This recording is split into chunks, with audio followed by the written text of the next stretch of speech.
రెండు తెలుగు రాష్ట్రాల్లో కాంగ్రెస్ పార్టీ రావడానికి ఏం ప్రయత్నిస్తుంది? ఇక్కడ బీఆర్ఎస్ పార్టీని, అదే విధంగా ఏపీలో షర్మిల గారిని, అదే విధంగా వైఎస్ఆర్సీపీ పార్టీని పూర్తిగా క్లోజ్ చేయబోతుందా? అసలు ప్లానింగ్ ఏం ప్లాన్ చేయబోతుందా అనే విషయాలు అయితే తెలుసుకుందాం. దీని గురించి అయితే మాట్లాడేందుకు ప్రస్తుతం మనతో పాటు సీనియర్ జర్నలిస్ట్ సిఎస్ రావు గారు ఉన్నారు. నమస్తే అండి.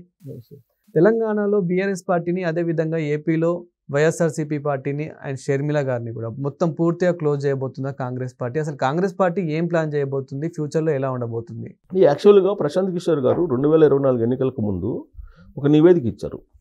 సోనియా గాంధీకి డైరెక్ట్గా పవర్ పాయింట్ ప్రెజెంటేషన్ చేశారు. ఏంటి ఆ పవర్ పాయింట్ ప్రెజెంటేషన్ అంటే, భారతదేశంలో ఆయా రాష్ట్రాల్లో ఉన్నటువంటి బలమైనటువంటి ప్రాంతీయ పార్టీలతో కలిసి కాంగ్రెస్ పార్టీ పనిచేస్తే అధికారంలోకి వస్తుంది అని చెప్పారు. దానికి విరుద్ధంగా రాహుల్ గాంధీ గారు ఈ మధ్యకాలంలో డెసిషన్స్ తీసుకుంటున్నారు. దానికి ఉదాహరణ ఇటీవల జరిగినటువంటి ఢిల్లీ అసెంబ్లీ ఎలక్షన్స్. ఢిల్లీలో ఆప్ తోటి కాంగ్రెస్ పార్టీ పొత్తు పెట్టుకోవాలి. ఎందుకు పెట్టుకోలేదని అంటే, ప్రాంతీయ పార్టీలతోటి కాంగ్రెస్ పార్టీ పొత్తు పెట్టుకుంటే కాంగ్రెస్ పార్టీకి ఎక్కువగా నష్టం జరుగుతుంది, ప్రాంతీయ పార్టీలు బలపడుతున్నాయి అనేటువంటి అభిప్రాయానికి రాహుల్ గాంధీ గారు వచ్చేసారు. ఆ ఫార్ములాకి శాశ్వతంగా ఫుల్ స్టాప్ పెట్టేశారు.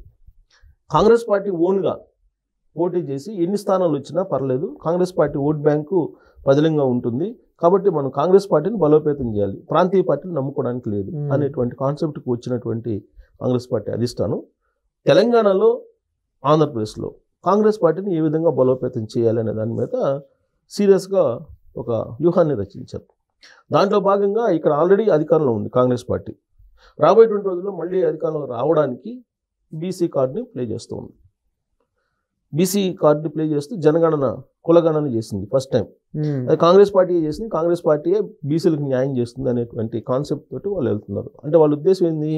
సామాజిక ఈక్వేషన్ ప్రకారం చూస్తే రెడ్డి సామాజిక వర్గం, ఎస్సీ సామాజిక వర్గం కాంగ్రెస్ పార్టీకి ఎక్కువ ఓట్ బ్యాంక్ ఉంటుంది. దానికి బీసీ ఓట్ బ్యాంక్ యాడ్ అయితే ఖచ్చితంగా మళ్ళీ మనం అధికారంలో రావచ్చు అనేటువంటి కాన్సెప్ట్ తోటి వాళ్ళు బీసీ కార్డుని ఇక్కడ పే చేస్తున్నారు. మరి ఆంధ్రప్రదేశ్ పరిస్థితి ఏంటి? ఆంధ్రప్రదేశ్లో కాంగ్రెస్ పార్టీ ఒక రకంగా లేదని చెప్పాలి. ఎందుకంటే రాష్ట్రాన్ని విడదీసింది కాంగ్రెస్ పార్టీ, కాబట్టి ద్రోహం చేసింది అనేటువంటి ఉద్దేశంతో కాంగ్రెస్ పార్టీని ఆంధ్రప్రదేశ్ ఓటర్లు ఇప్పట్లో క్షమించేటువంటి పరిస్థితి లేదు. తప్పు అయిపోయిందని చెప్పి రాహుల్ గాంధీ గారు ఒక సందర్భంలో చెప్పారు కూడా. అయినప్పటికీ కూడా ఆంధ్రప్రదేశ్ ఓటర్లు కాంగ్రెస్ పార్టీని ఆదరించేటువంటి పరిస్థితులు ఆ రాష్ట్రంలో కనిపించట్లా. మరి దీనికి ఏం చేయాలి? ఇప్పుడు ఆల్రెడీ అక్కడ కాంగ్రెస్ పార్టీ ప్లేస్లో వైఎస్ఆర్ కాంగ్రెస్ పార్టీ ఉంది. సో వైఎస్ఆర్ కాంగ్రెస్ పార్టీ ఉన్నంత వరకు కాంగ్రెస్ పార్టీ వైపు ఓటర్లు అటువైపు చూడరు. కాబట్టి వైఎస్ఆర్ కాంగ్రెస్ పార్టీని దెబ్బ కొట్టాలి. ఎలా దెబ్బ కొట్టాలి? ఆల్రెడీ ఇప్పుడు కాంగ్రెస్ పార్టీ ఇన్ఛార్జ్గా, పిసిసి ఏపీ ఇన్ఛార్జ్గా షర్మిల గారు ఉన్నారు. మరి షర్మిల గారు లాస్ట్ ఎలక్షన్లో ఏమన్నా ప్రభావం చూపించగలిగారా అంటే ఏం చూపించలేకపోయారు.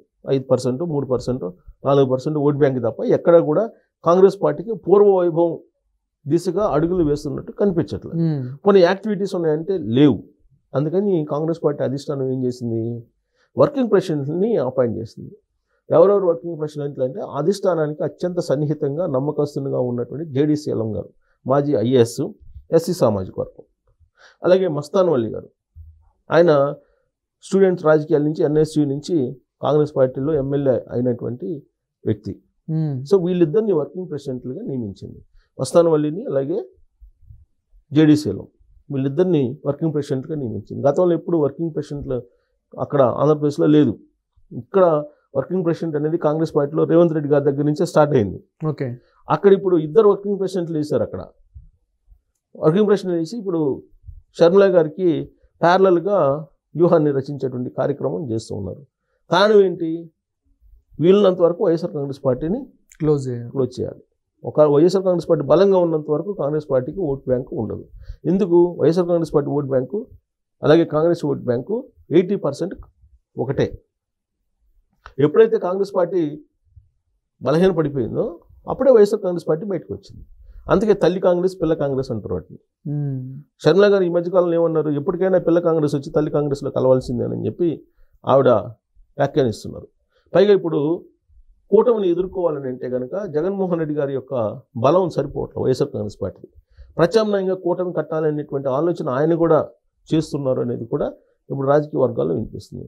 ఒకవేళ కూటమి ఏర్పాటైతే ఎవరితోటి కూటమి ఏర్పడాలి? ఆయన కాంగ్రెస్ పార్టీతోటి అలాగే కమ్యూనిస్టులతోటి ఏర్పడాలి. ఎందుకు జాతీయ స్థాయిలో ఈక్వేషన్ బీజేపీకి వ్యతిరేకంగా కమ్యూనిస్టులు ఉంటారు కాబట్టి ఇక్కడ ఆంధ్రప్రదేశ్లో ఇప్పుడున్న కూటమితో కమ్యూనిస్టులు కలవరు జాతీయ ఈక్వేషన్ తీసుకుంటే. కాబట్టి కూటమిగా ఏర్పడాలి ఆంధ్రప్రదేశ్లో అంటే ఎవరితో ఏర్పడాలి? జగన్మోహన్ రెడ్డి గారు కాంగ్రెస్ పార్టీతోటి అలాగే కమ్యూనిస్టులతోటి ఏర్పడాలి. ఏర్పడినప్పుడు కాంగ్రెస్ పార్టీ నేషనల్ పార్టీ కాబట్టి లీడ్ తీసుకుంటుంది. ఒకవేళ అలాంటి పరిస్థితి వస్తే రాహుల్ గాంధీ గారు దానికి ఒప్పుకోవట్లా, ఇది పొత్తు పెట్టుకోవడానికి వైఎస్ఆర్ కాంగ్రెస్ పార్టీతోటి. ఎందుకు? ప్రాంతీయ పార్టీలతో పొత్తు పెట్టుకున్నందువల్ల కాంగ్రెస్ పార్టీకి ఎక్కువ నష్టం జరుగుతుంది కాబట్టి ఓన్గా ఎదగాలి అనేటువంటి ఉద్దేశంతో ఇప్పుడు కాంగ్రెస్ పార్టీ సొంత కార్యక్రమాలు చేయడానికి ఇప్పుడు జేడీసీలో అలాగే మస్తాన్ వలీ గారిని వర్కింగ్ ప్రెసిడెంట్గా నియమించి రాబోయేటువంటి రోజుల్లో కాంగ్రెస్ పార్టీకి పోటీగా సభలు సమావేశాలు కార్యక్రమాలు నిర్వహించాలనేటువంటి ఒక వ్యూహాన్ని రచించారు. సో అక్కడ వైఎస్ఆర్ కాంగ్రెస్ పార్టీని టార్గెట్ చేసింది. ఇక్కడ బీఆర్ఎస్ పార్టీని టార్గెట్ చేస్తూ కేసులు ఇప్పుడు ప్రభుత్వం ఇక్కడ ఉంది. సో కేసులన్నీ విచారణ కాంగ్రెస్ పార్టీ చేతిలో ఉన్నాయి.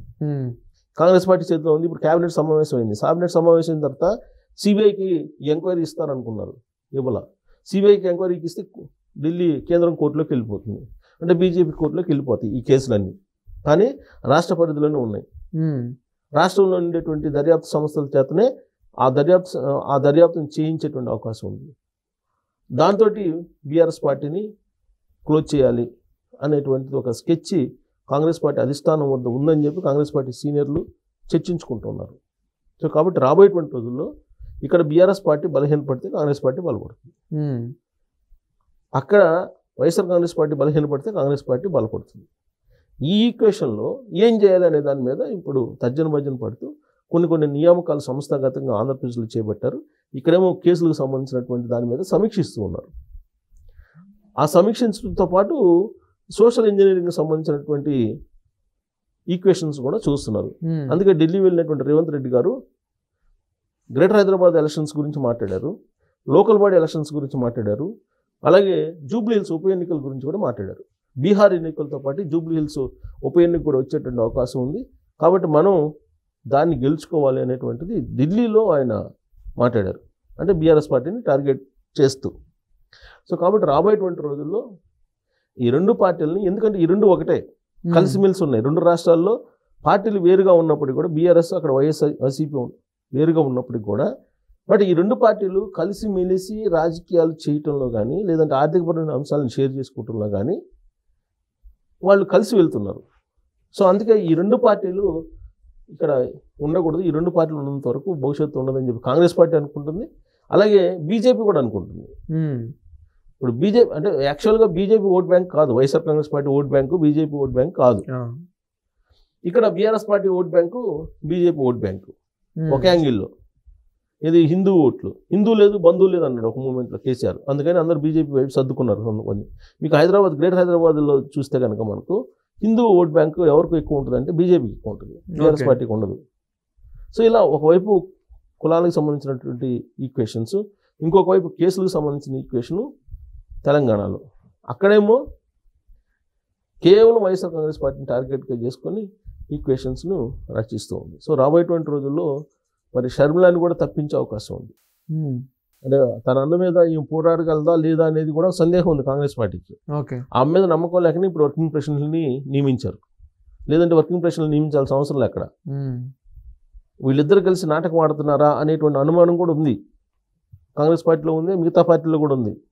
వీళ్ళిద్దరు కలిసి నాటకం ఆడుతున్నారా? ఇప్పుడు ఇక్కడేమో వైఎస్ఆర్ తెలంగాణ పార్టీ పెట్టేసి దాన్ని క్లోజ్ చేసేసి కాంగ్రెస్ పార్టీలో చేరి అక్కడికి వెళ్ళిపోయారు ఆవిడ. మరి అక్కడ కాంగ్రెస్ పార్టీ పీసీసీ ఇన్ఛార్జిగా తీసుకున్నారు. పీసీసీ ఇన్ఛార్జ్ తీసుకున్నప్పటికీ కూడా కాంగ్రెస్ పార్టీ అధిష్టానం కన్సర్న్లో ఆవిడ నడవట్లా. సో దీంతో ఆవిడని పక్కన పెట్టే అవకాశం ఉందనేది కూడా వినిపిస్తుంది.